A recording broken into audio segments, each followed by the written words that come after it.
तो आदाब, नमस्कार, गुड इवनिंग, सत श्री अकाल। एक बार फिर आप तमाम लोगों का स्वागत है क्राइम तक की कहानी के इस एपिसोड में। उम्मीद है पूरी फैमिली अच्छी होगी, अपना और अपनों का ख्याल रख रही होगी।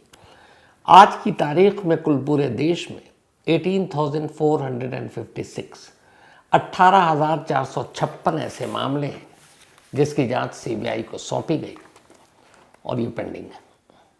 सीबीआई इस देश की प्रीमियम जांच एजेंसी, सबसे बड़ी जांच एजेंसी। जब भी किसी क्राइम के केस पर किसी स्टेट में, किसी शहर में मामला उछलता है तो कई बार मांग की जाती है, भाई सीबीआई को दे दो।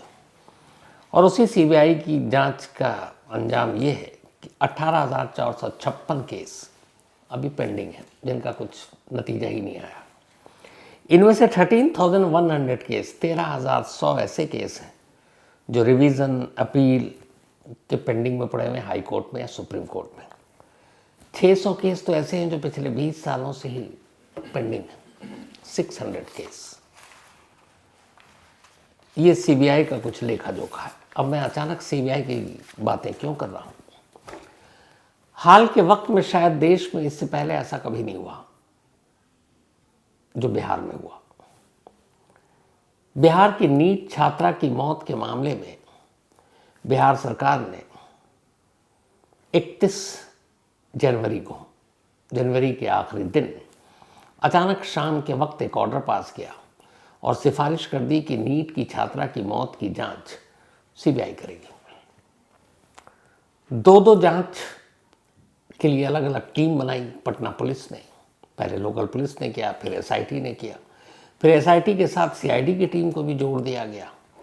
और उसके बाद अचानक उसी बिहार सरकार ने इस मामले की जांच सीबीआई को सौंपने की सिफारिश कर दी। और सीबीआई की जांच की सिफारिश का वो ऑर्डर की कॉपी ये है जो आप स्क्रीन पर देख रहे हैं। कमाल ये है कि आमतौर पर सीबीआई की जांच तब कोई स्टेट गवर्नमेंट रिकमेंड करती है जब पीड़ित फैमिली उसकी मांग करती है, डिमांड करती है। सीबीआई जांच का आदेश देने का जो तरीका हमारे देश में जो कानून है वो ये है कि चूंकि सीबीआई एक सेंट्रल एजेंसी है, सीधे सेंट्रल गवर्नमेंट के अंडर में आती है, केंद्र सरकार के अंडर में, होम मिनिस्ट्री के तहत आती है। स्टेट गवर्नमेंट के अंडर में सीबीआई काम नहीं करती है। तो अगर किसी स्टेट को सीबीआई जांच रिकमेंड करना है तो उस स्टेट की सरकार गवर्नर के थ्रू या चीफ मिनिस्टर के थ्रू होम मिनिस्ट्री तक अपनी सिफारिश भेजती है और फिर होम मिनिस्ट्री की मर्जी से उसकी जांच सीबीआई को सौंप दी जाती है। तो बिहार सरकार ने ये ऑर्डर पास किया 31 जनवरी को। वहाँ के होम मिनिस्टर सम्राट चौधरी, उन्होंने कहा कि हम सीबीआई जांच की सिफारिश कर रहे हैं और अब सीबीआई इसकी जांच करेगी। लेकिन नीट छात्रा के पेरेंट्स, उनके फादर और उनकी मदर, उन्होंने आज तक, लास्ट 6 जनवरी को बेहोश मिली थी, 9 जनवरी को एफआईआर दर्ज हुई, 11 जनवरी को उसकी मौत हुई, तब से लेके आज तक एक बार भी अपनी जुबान से किसी चैनल पर, किसी रिकॉर्ड पर कहीं ये नहीं कहा कि हम इस मामले की सीबीआई जांच चाहते हैं। उनकी शुरू से एक ही मांग थी कि वो किसी जज की निगरानी में इस केस की जांच की मांग चाहते हैं, यानी कि एक जुडिशियल इंक्वायरी, न्यायिक जांच। लेकिन पेरेंट्स ने कभी सीबीआई की जांच की मांग की नहीं और बिहार सरकार ने अपनी मर्जी से इस मामले की जांच सीबीआई को सौंप दी। उस सीबीआई को जिसकी कहानी अभी आपको सुनाई है। 18,456 केस तो पहले से पेंडिंग है, 13,100 केस कोर्ट में है और 600 केस 20 साल से पेंडिंग है। तो क्या नीट की छात्रा की मौत का सच अब ठंडे बस्ते में गया? ये सवाल है। अब सीबीआई की जांच क्यों हुई और बिहार सरकार ने बिना पीड़ित परिवार के मांग के क्यों सिफारिश कर दी? उसके कई पहलू हैं। एक तो बिहार विधानसभा शुरू हो गया। बिहार विधानसभा में ये मामला तूल पकड़ेगा। अब बिहार सरकार कह सकती है भाई हमारे हाथ में है नहीं, हमने तो सेंट्रल जांच एजेंसी को सौंप दिया, अब वो जैसी जांच करें, जो भी रिपोर्ट है, हमारा क्या लेना देना। सीबीआई को नहीं सौंपते तो फिर ये मुद्दा उठता कि भाई लॉ एंड ऑर्डर आपके हाथ में, बिहार पुलिस आपके हाथ में, पटना पुलिस आपके हाथ में, तो आप जवाब दें। तो बिहार सरकार जवाबदेही से बच गई। दूसरा, ये हुआ क्यों? 31 जनवरी जिस दिन बिहार सरकार ने सीबीआई जांच की सिफारिश की, उसी 31 जनवरी की दोपहर को बिहार के डीजीपी विनय कुमार ने पीड़ित फैमिली के पेरेंट्स को अपने सरकारी घर पर मिलने के लिए बुलाया। ये तस्वीर उसी वक्त की है, 31 जनवरी की, जब नीट की वो छात्रा के माँ बाप अपने कुछ और रिश्तेदारों के साथ, गांव वालों के साथ बिहार के डीजीपी के घर पहुंचते हैं। माँ बाप को बड़ी उम्मीद थी कि चलो बिहार के टॉप पुलिस ऑफिशियल ने अपने घर पर बुलाया, उन्हें इंसाफ मिलेगा, जो भी गुनहगार हों पकड़े जाएंगे, उनकी बेटी की मौत का सच शायद उन्हें पता चल जाए। लेकिन लगभग 1 घंटे की मीटिंग के बाद जब उस नीट छात्रा के माँ बाप डीजीपी साहब के घर से बाहर निकले, बाहर मीडिया के लोग थे, और जो उन्होंने कहा वो हैरान करने वाला है। पहले उन्होंने क्या कहा आप खुद सुनिए। बोले कि तुमको मदद कर रहे हैं, मदद देख ही नहीं रहे हैं, कुछ मदद हो रहा है। इंसाफ भगवान का बात खत्म। कि तुम बेटी के ले गई, हुआ से कुछ हुआ था, 9 में कुछ हुआ, डायरी में लिखती थी। अरे अपना फैमिली के सबको डायरी में लिखता है, ये ना है कि वो हत्या, ठीक है हम कहते हैं कि हत्या हो गया, बाकी पुलिस कहना क्या चाह रही है? वो कह रही है कि बैठ हुआ है, अथी नहीं हुआ है, रेप नहीं हुआ है, रेप नहीं, डॉक्टर झूठ बोल रहा है। डीजीपी सर बोले हाँ हाँ, इसमें बड़े बड़े लोग, सफेदपोश लोग हैं और उनको बचाने का प्रयास किया जा रहा है, आवाम जनता के आवाज़ को दबाने का प्रयास किया जा रहा है। डीजीपी क्या कहा? डीजीपी वही बात बोले कि आपकी बेटी की है, आपके परिवार का ही कोई सदस्य है उसमें शामिल। मृतका के माता पिता को डीजीपी महोदय ने कहा कि यह केस का है। यह बात हमें मृतका के माता पिता ने बताया। मुझे सुनकर काफ़ी तकलीफ हुआ। पोस्टमार्टम रिपोर्ट चीख कर कहानी कुछ और बता रही है कि उसके पूरे शरीर पे जो नाखूनों के जख्म मिले हैं, प्राइवेट पार्ट पे इंजरी है। फॉरेंसिक रिपोर्ट चीख के कह रही है कि इसमें ह्यूमन सीमन मिला है। और इन हालातों में अगर पुलिस चीफ अगर यह कहें कि यह है तो यह काफ़ी दुखद है। हमारे पास जो इंसाफ की बची खुची उम्मीद थी आज वो भी ख़त्म हो गई है। हम लोग इस मामले में न्यायालय का रुख करेंगे। यानी माँ बाप ये कह रहे हैं कि बिहार के डीजीपी से मुलाकात के दौरान डीजीपी साहब ने उनसे ये कहा कि आप लोग खामोखा परेशान हो रहे हैं, आपकी बेटी की मौत में कोई फॉल प्ले नहीं है, उसने खुद जान दी है और उसका कोई रेप नहीं हुआ। एक राज्य के टॉप पुलिस ऑफिशियल एक विक्टिम के फैमिली से ये कह रहे हैं, और कमाल ये है कि उसी राज्य की पोस्टमार्टम रिपोर्ट और फॉरेंसिक रिपोर्ट ठीक उनके उलट कह रही है। पोस्टमार्टम रिपोर्ट ये कहता है कि उसके जिस्म पर जख्मों के निशान थे, नोचने खसोटने के निशान थे, उसके साथ ज़बरदस्ती करने की कोशिश की गई, ऐसे भी सबूत है। फॉरेंसिक रिपोर्ट ये कह रही है कि उस पीड़िता के अंडरगारमेंट से स्पर्म के स्पॉट मिले, जिसके बाद इसी बिहार और पटना पुलिस ने 18 लोगों के अलग अलग डीएनए के सैंपल लिए ताकि उससे मैच कराकर ये पता किया जा सके कि उसके साथ रेप या रेप की कोशिश हुई तो वो गुनहगार कौन है। और कमाल है कि पोस्टमार्टम रिपोर्ट, फॉरेंसिक रिपोर्ट, इन सारी रिपोर्ट के बावजूद और दो अलग अलग टीमें जांच कराई जा रही है, सीआईडी भी जांच कर रही है, और विक्टिम के माँ बाप डीजीपी के घर के बाहर आकर ये कह रहे हैं कि उन्हें डीजीपी साहब ये समझाने की कोशिश कर रहे थे कि आप लोग खामोश हो जाएं, मीडिया से बात ना करें, और इसमें कोई गलत हुआ ही नहीं है। मतलब पोस्टमार्टम रिपोर्ट और फॉरेंसिक रिपोर्ट सब गलत है। अगर पोस्टमार्टम रिपोर्ट और फॉरेंसिक रिपोर्ट गलत है तो फिर ये केस कहीं है ही नहीं। और मैं तो ये है कि अगर एक केस की जांच चल रही है तो क्या एक जिम्मेदार पद पर बैठे हुए, इतने ऊंचे पद पर बैठे हुए ऐसे शख्स को क्या ये पेरेंट्स को बोलना चाहिए? इसी मीटिंग के दौरान उनसे ये कहा गया पेरेंट्स से कि आप लोग यहाँ से मिलने के बाद बिहार के जो होम मिनिस्टर हैं सम्राट चौधरी, उनसे जाकर मिल लीजिए। अब माँ बाप को लगा कि जब पुलिस ने सीधे सीधे मान ही लिया है कि उनकी बेटी की मौत के जिम्मेदार कोई नहीं है, वही लोग हैं, खुद माँ बाप ही हैं, तो फिर उन्होंने कहा क्या फ़ायदा होम मिनिस्टर से जाकर मिलने का। डीजीपी साहब ने खुद कहा था कि आप लोग यहाँ से निकलने के बाद होम मिनिस्टर से मिलिए, और उस पर क्या कहा फैमिली ने, ये भी सुनिए। कौन चौधरी है, कौन चौधरी तो बुला रहे हैं कहानी। डीजीपी से हमारा मिलना अनायास नहीं था। ही टॉक टू, उन्होंने बात की बच्ची के पिता से, हमारे भतीजे से बात की उन्होंने, और उन्होंने बुलाया था मिलने के लिए। तो हम लोगों के मन में थोड़ी आस जगी थी कि कुछ अच्छी चीज़ें जो निकल के आई होंगी हमारे पक्ष में। हमको इंसाफ मिलने के लिए जो चीज़ें ज़रूरी हैं उन बातों को लेकर के उन्होंने बुलाया होगा हमको, लेकिन वहाँ पहुँचने के बाद उन्होंने जिस तरह का जवाब दिया, जिस तरह का व्यवहार किया, उससे बड़ी निराशा हुई हम लोगों के मन में। उसके बाद उन्होंने कोशिश की कि हम सम्राट चौधरी के पास चले चलें। तो क्यों चले चलें हम तो आपको देख रहे थे बिहार की पुलिस का चेहरा के रूप में, प्रशासन के चेहरे के रूप में। हमको उम्मीद थी कि डीजीपी साहब ज़रूर हमारी बात सुनेंगे, समझने की कोशिश करेंगे, जो मटेरियल एविडेंस आ रहा है उनके सामने, उसके आलोक में, उसके प्रकाश में देखेंगे इस घटना को। लेकिन डीजीपी साहब ने कोशिश की कि हम मान लें कि हमारी बच्ची ने किया है। तो ये दोनों बातें आपने सुन ली। अब कोई भी पीड़ित परिवार कैसे यकीन करेगा पुलिस पर, राज्य सरकार पर, और इसीलिए उन्होंने ये कहा कि इसका कभी इंसाफ मिलेगा ही नहीं। तो जब भी 31 जनवरी को जो फैमिली है वो डीजीपी के घर के बाहर निकले और डीजीपी साहब ने सब कुछ अपनी बात बताई, वो गुस्से में थे। वो होम मिनिस्टर से मिलने ही नहीं गए, वो वापस पटना से जहानाबाद लौट गए। उधर वो जहानाबाद लौटते हैं, पटना से जहानाबाद की दूरी सड़क के रास्ते 1.5 घंटे की है। अचानक इधर शाम को होम मिनिस्टर तक ये बात पहुंचती है कि डीजीपी साहब से मुलाकात हो गई और पेरेंट्स को उन्होंने वही समझाया। पेरेंट्स मानने को तैयार नहीं है और उन्हें पता था 2 फरवरी से विधानसभा का सेशन शुरू होना है।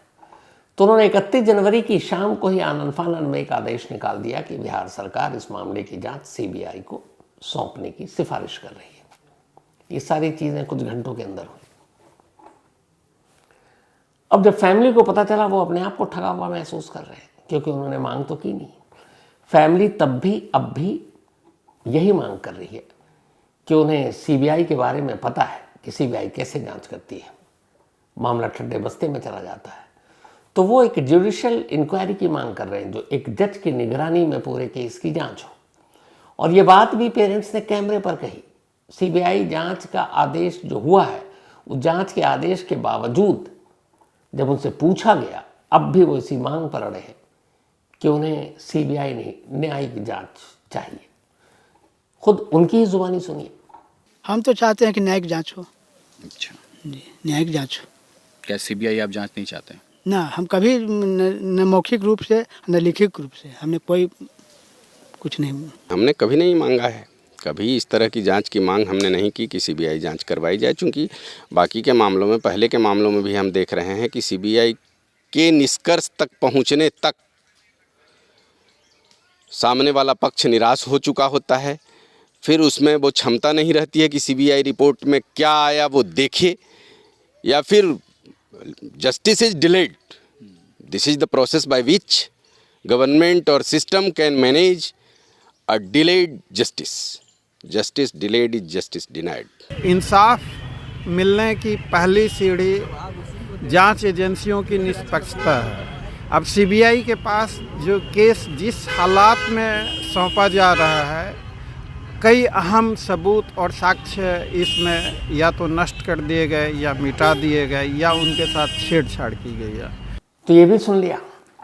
अब हो ये रहा है कि नीट छात्रा की मौत का मामला जैसे से तूल पकड़ रहा है। पटना पुलिस ने जो लापरवाही की, 11 जनवरी को प्रेस कॉन्फ्रेंस कर इसे एक मामूली केस बताया। ये भी कहा कि ये एक जान खुद देने की कोशिश हुई है, कोई सेक्सुअल असॉल्ट नहीं हुआ है। पोस्टमार्टम रिपोर्ट और फिर आपकी जो फॉरेंसिक रिपोर्ट थी, उन्होंने उनकी धज्जियाँ उड़ा दी।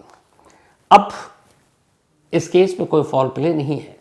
इसको लेकर बड़े ही सिलेक्टिव तरीके से कुछ वीडियो भी लीक किए जा रहे हैं।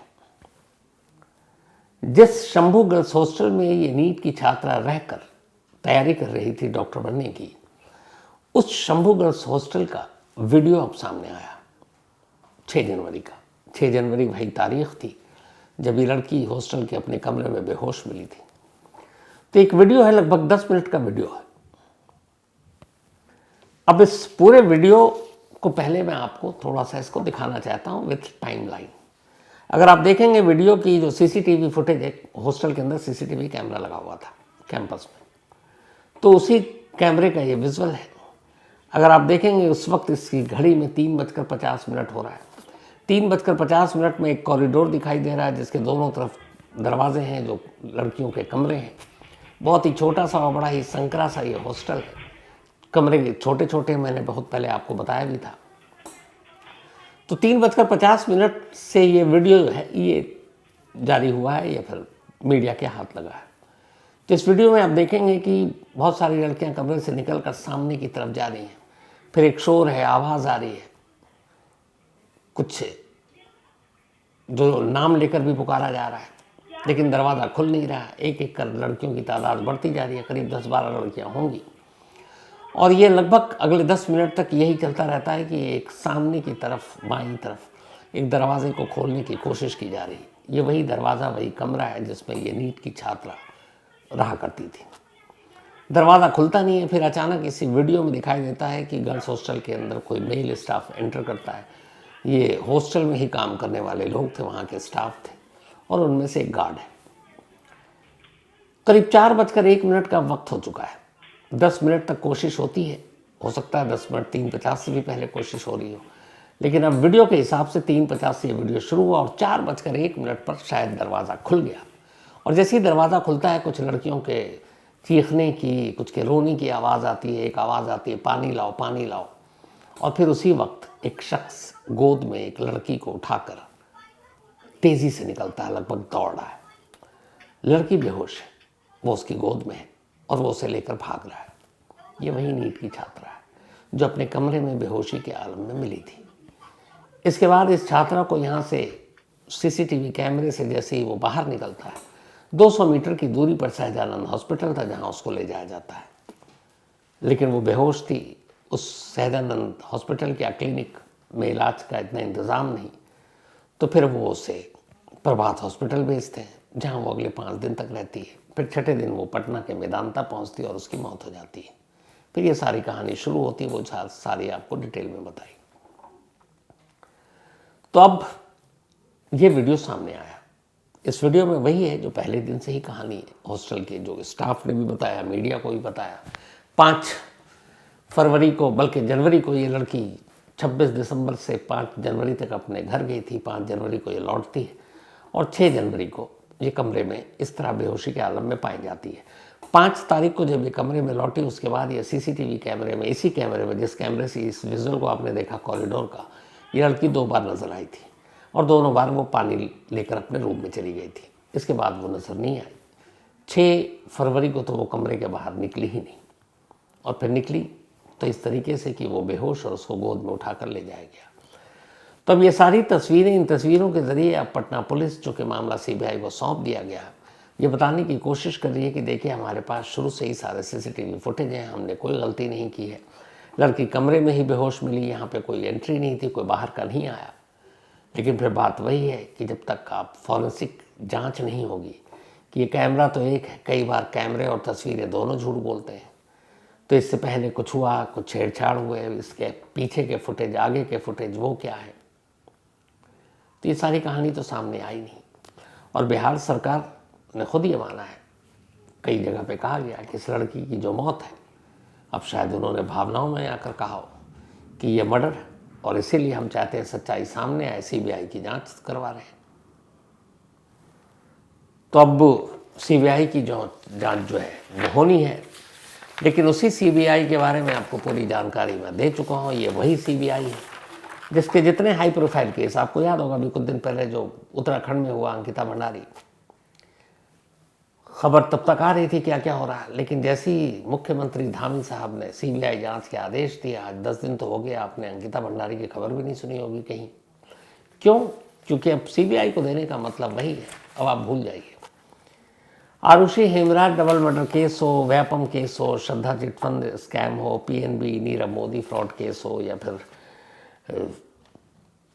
बंगाल का जो है बोक्तुई मास्कर केस हो, आपके निठारी केस हो, सारे केस का हश्र हम सबको पता है।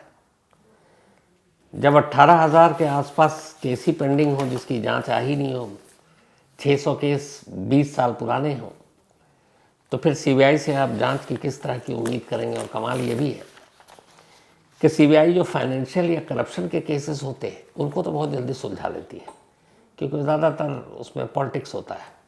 लेकिन जो हार्डकोर क्रिमिनल के केस होते हैं, मर्डर के, रेप के, इस तरह के, उनमें वही तेज़ दिमाग सीबीआई का अफसर का दिमाग फिर शायद चलता नहीं है, और यही वजह है कि या तो केस हार जाते हैं कोर्ट में या फिर ठंडे बस्ते में रहता है। सुशांत सिंह राजपूत केस में 4 साल के बाद उन्होंने क्लोजर रिपोर्ट भी दाखिल की, तो बड़ी खामोशी से, ताकि किसी को पता ना चले कि भाई इतने धूम धड़ाके से उन्होंने लंबी चौड़ी टीम जांच की, नतीजा क्या निकला। कम से कम इतना हौसला होना चाहिए कि सामने आकर बताएं कि हाँ हमने जांच की, जो भी सच को बताने में क्या शर्माना। तो उसमें ये मिला, लेकिन नहीं, उन्होंने नहीं बताया। आज भी नहीं, सीबीआई ने एक बार भी मुंह नहीं खोला सुशांत सिंह राजपूत केस में। तो अब बिहार सरकार ने भी इस केस को सीबीआई को सौंप कर अपना पल्ला झाड़ लिया अपनी जिम्मेदारी से, अब वो बच गए। और अब ये है कि बाकी सीबीआई। लेकिन जो पीड़ित परिवार है, नीट की छात्रा के जो पेरेंट्स हैं, उनका कहना वो हार नहीं मानेंगे। उन्होंने बाकायदा एक याचिका दाखिल कर दी है पटना में कोर्ट में। उन्होंने कहा है कि हमने जब सीबीआई जांच की मांग नहीं की, हमसे पूछा नहीं गया, हमारी मर्जी नहीं ली गई, बिहार सरकार ने क्यों किया। हम तो अब भी चाहते हैं न्यायिक जांच हो, और उसी जुडिशल इंक्वायरी के लिए उन्होंने रिट दाखिल की है कि हमें पटना पुलिस पर, सीबीआई पर, सरकार पर भरोसा नहीं, हमें जज पर भरोसा है, और वो कोर्ट की निगरानी में इस पूरे मामले की जांच हो। अब कोर्ट का रुख इसमें क्या होता है, ये शायद उस रिट पर जब फैसला आएगा तब पता चलेगा। लेकिन जैसा मैंने शुरू में कहा, कमाल है। कमाल ये है कि अमूमन लोग मांग करते हैं, यहाँ बिना फैमिली की मर्जी, बिना उनसे पूछे, बिना उनकी मांग के, अपनी मर्जी से बिहार सरकार ने पल्ला झाड़कर सीबीआई जांच की सिफारिश कर दी। जबकि उनके पेरेंट्स का भी कहना है कि इस केस में बहुत सारे सफ़ेद पोश लोग शामिल हैं जिन्हें बचाने की कोशिश की जा रही है, और जिस तरह पटना पुलिस की पूरी जांच रही है वो इस शक को और ज़्यादा मजबूत करता है।